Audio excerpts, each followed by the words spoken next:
Assalamualaikum warahmatullahi taala wabarakatuh. Selamat datang ke program video siri video minda akhirat bersama saya Faizal Yusof. Tuan-tuan puan, hari ni nak cerita pasal apa? Hari ni dalam video ni nak cerita pasal apa? Analisis diri lah, dari atas ke bawah. Kan sebenarnya sebagai seorang manusia yang lahir di Malaysia, lahir sebagai seorang Melayu, lahir berketurunan kan sebagai seorang Islam, kadang-kadang kita tak pernah fikirkan, malah mak bapak kita pun tak pernah bercerita tentang banyak perkara tentang kehidupan ini kan. Ramai juga yang mak bapak yang ada kat luar sana kan, dia pergi kerja, balik kerja, dia menyediakan makan minum, tapi tak ada menceritakan tentang perkara-perkara yang harus kita faham dalam hidup ni. So hari ini FY mengambil kesempatan ini untuk menceritakanlah tentang kehidupan kita sebagai seorang Melayu Islam di Malaysia ini. Boleh Baiklah, kita mulakan. Sebenarnya perjalanan hidup seorang Melayu Islam di Malaysia ni kan, kalau kita tengok zaman datuk nenek moyang kita dulu kan, zaman datuk nenek moyang kita, kalau kita tanya, rata-rata tiada datuk nenek moyang kita yang doktor, tak ada pun yang lawyer, tak ada pun pilot kan, tak ada pun businessman. Kalau ada pun kebanyakan mereka adalah penulis kertas kot, ataupun penuka tanah kan, kebanyakan datuk nenek moyang kita. So datuk nenek moyang kita apa yang diajar pada kita kan? Kalau kita lihat banyak benda-benda yang diajar ialah benda-benda yang bersifat adat, benda-benda yang bersifat pagan lah, ataupun animisme kan. Dia cerita jangan kencing malam-malam tepi jalan tu kan. Kalau nak kencing pun kena cakap lah tok nek tumpang lalu dan sebagainya kan.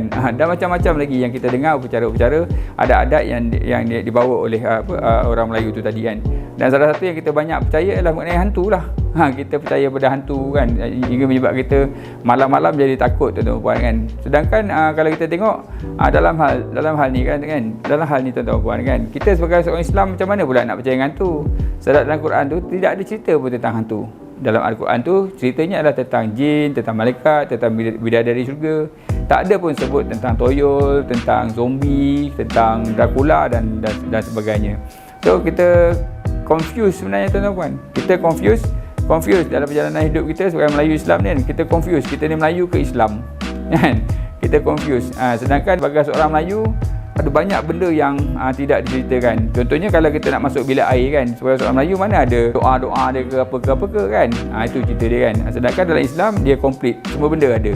Itu cerita dia. So daripada atas perjalanan hidup seorang Melayu kan, yang akan diterangkan dalam video-video yang akan datang. Nombor 2, cerita pasal makhluk dan kejadian kan.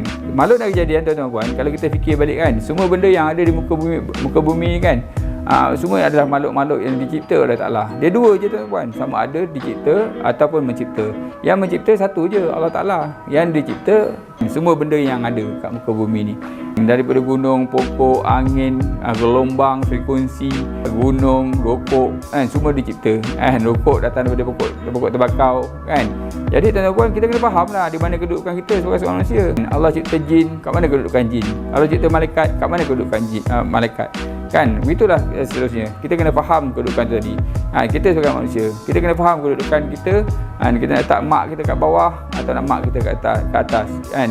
Girlfriend kita kat atas atau girlfriend kita kat bawah, isteri kita kat bawah atau kat atas kan. Macam tu kita kena faham hierarki dia, yang mana dia akan diterangkan dalam episod-episod video yang akan datang. Seterusnya kita kena faham juga tentang sifat dan sikap kan. Sebab sifat dan sikap adalah juga makhluk Allah kan. Contohnya kan, kalau kata Allah tidak cipta makhluk bosan, tiada orang yang akan bosan dalam dunia ni kan. So kita kena faham yang sifat dan sikap ini satu benda yang kita kena fahami. Dan sifat dan sikap yang membentuk nilai dan prinsip ni kan, mana satu yang kita nak bawa kan. Persoalan dia ialah kita nak buat prinsip yang benar, prinsip yang baik, prinsip yang disarankan oleh Allah, prinsip yang dibawa oleh Rasulullah kan. Kita nak bawa benda tu, kita nak bawa sifat-sifat mahmudah, dan kita jauhkan, kita elakkan sifat-sifat mazmumah, sifat-sifat yang ada pada Abu Jahal dan Abu Lahab.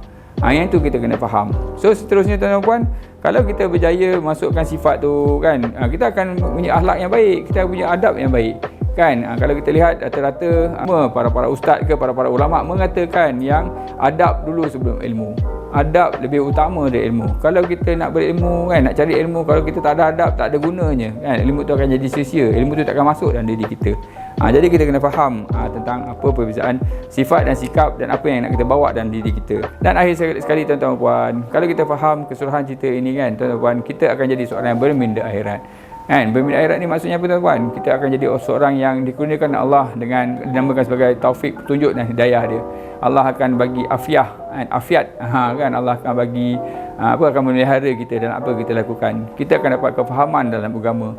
Jadi dalam hal ni kan, kalau kita faham semua benda ni kan, kita dapat analisis diri kita daripada sudut makro kepada sudut yang makro, yang sekecil-kecilnya kan, insya-Allah kan, kita akan hidup dalam keadaan tenang sebab Allah pelihara kita.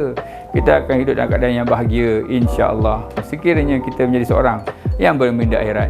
Jadi follow lah video-video dalam YouTube FY ni ke depan. Follow daripada episod yang pertama hingga episod yang akan datang.